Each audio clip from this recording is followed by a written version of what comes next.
Hi everyone, welcome back to my channel. I hope you are all doing well. This week I am going all in on the Jesmonite and Epoxy resin mixed together in the same moulds, and we are starting with this gorgeous mould from Moulds and Shapes. Let's go.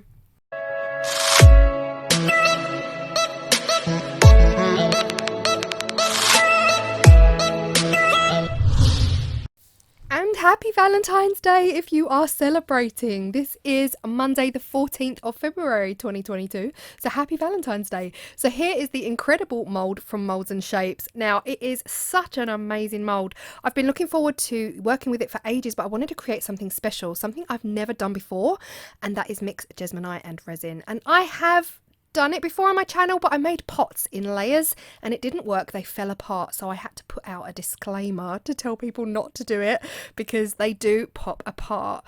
Now I am going straight in with AC100, a little bit of red pigment to create this pink. If you want to know more on Jesmonite, if this is the first video you're watching of mine, I have a whole playlist on Jesmonite, how to mix it, how to do everything with it, your work time, etc., how to add pigments. That's all on my channel already, so I'm just skipping over that part. I'm going straight in with some pink AC100 and I'm filling these molds up. Now, okay, the reason we are doing it this way is because I have since learned on my resin and Jesmonite journey that Jesmonite does not stick to epoxy resin. It doesn't stick. I learned this from my pot video. The pots ended up popping apart, so I had to recall 2 that had sold and refund the customers, and then 2 that I still had here are no longer here. They did pop apart eventually. So we know that Jesmonite doesn't stick to epoxy resin.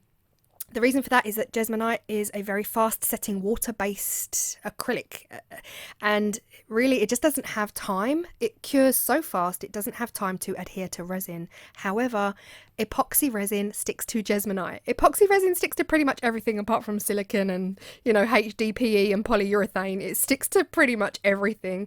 So it sticks to Jesmonite like a dream. So we have to do Jesmonite first, epoxy resin second. If you do it the other way around, there is a risk that they will come apart. Now, I have seen people using it on quite a wide surface area. So if you've got quite a big surface area, then I don't know, would it pop apart? I'm not so sure. I've not tried it myself, but I have seen people make large skulls, half resin, half Jesmonite. I don't know if they've had problems, but do let me know if you have tried anything and if it has popped apart or if it hasn't, if it's been successful. So this is the next day now. I did snap them. I left them in the mould to cure for 30 minutes. After 30 minutes, I took them out of the mould and I snapped them up into various shapes. The reason I didn't film it is because I'd lost the light in my craft room and it was just such poor quality video. I didn't want to add it in, but here we are. I've snapped some of them in half, and then for others, I just used my pliers to cut them down even further so that I could have them at the bottom of the circles. With the heart shape here that you see, I actually ran out of Jesmonite at that point. You would have seen me pouring. I ran out of Jesmonite, so I figured I might as well just pop it back in the mould. Now, the reason I took them out of the mould in the first place was not only to snap them, but to allow them to dry fully for 24 hours before putting them back in the moulds. The reason we do this is because it can sweat. It is a water-based product, so we do need to let it dry out fully before adding epoxy resin, because resin and water do not mix, and if they started to sweat, then, well, I just don't know what would happen because I haven't tried it yet. Maybe I'll try that. Maybe in my next video I will do this again and I will, pour the resin. I'll let them cure in the mould and pour the resin in, so we shall see. But here we go. You're seeing me here just placing all of these shapes back into the moulds. They are fully dried, fully aired out, no more water remaining. And I'm mixing up some resin. The resin I'm using is Vista Turbo. This is turbo resin from Vista Resin. And the reason I'm using this is honestly because this stuff cures in 4 hours. 4 hours, guys. It's a fast set resin. This just allows me to film in one day instead of waiting another 24 hours for my standard epoxy resin to cure. And really is the only reason I'm using it. I just love it so much. I've added into this some Let's Resin alcohol ink in the colour Rose Red, and yeah, I thought it would be a real contrast between the pale and the rose. I love it, and it's so Valentine's. It's so Valentine's.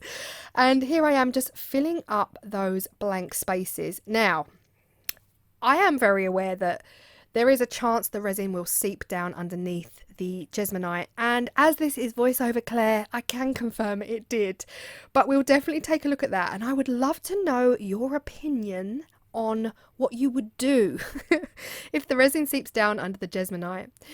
I think I'm definitely loving the more quirky. The half and half is not really, I don't know, I'm not feeling it. It's not my bag. But this one here that I'm pouring right now, this I love. This is different and it's quirky and it's, you know, it's just unique. And yeah, I definitely had a preference. Seeing as I've not done this before, I was kind of learning about what I like and what I don't like and all of that jazz. So with the heart, I decided we'd just fill it up and see what happens. See what happens. Hope for the best, really. And that is all we did here. Now, because this is a fast curing resin, again, like I said, it only takes 4 or 5 hours to cure. We are about to go into demold. But I will just give you a close-up of what they look like at this stage. Here they are.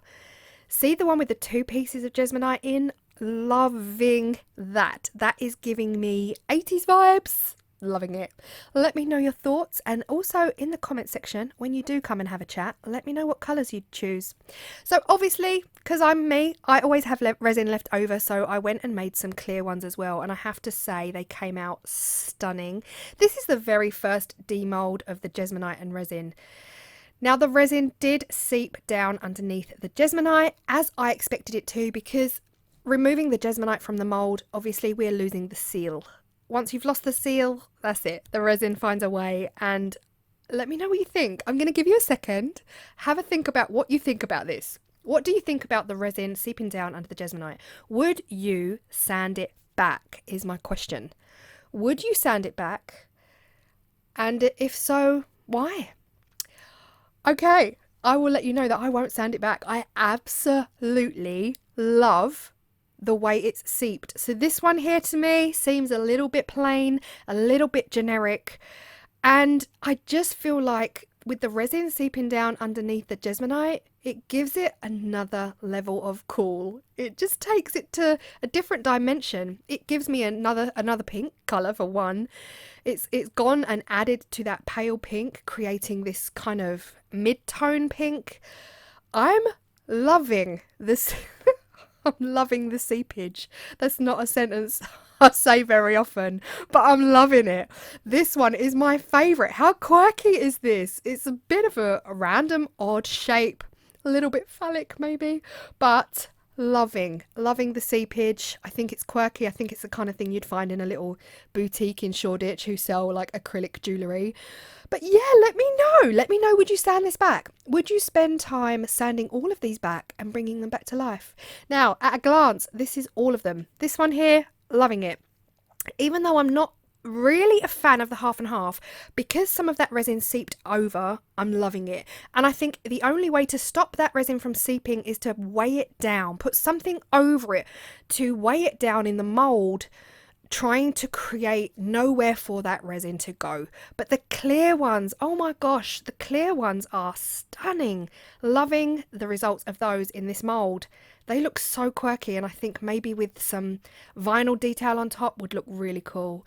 But yeah, let me know your thoughts. I'm loving these two. These two are my favourites because they're just so quirky and bright and fun and cheerful and all of that jazz. But yeah, I've really enjoyed this, and I am excited to carry on down this resin and Jesmonite journey. Let me know if there's anything you'd like to see me do with resin and Jesmonite that doesn't involve layers, because they will pop apart. I'll see you all in the next video. I hope you found this helpful. Bye! P.S. I know this is a short video and you have asked me for longer videos, guys, and I promise the next one will be longer. But I couldn't make this any longer than it was, and I'm sorry. See you next time.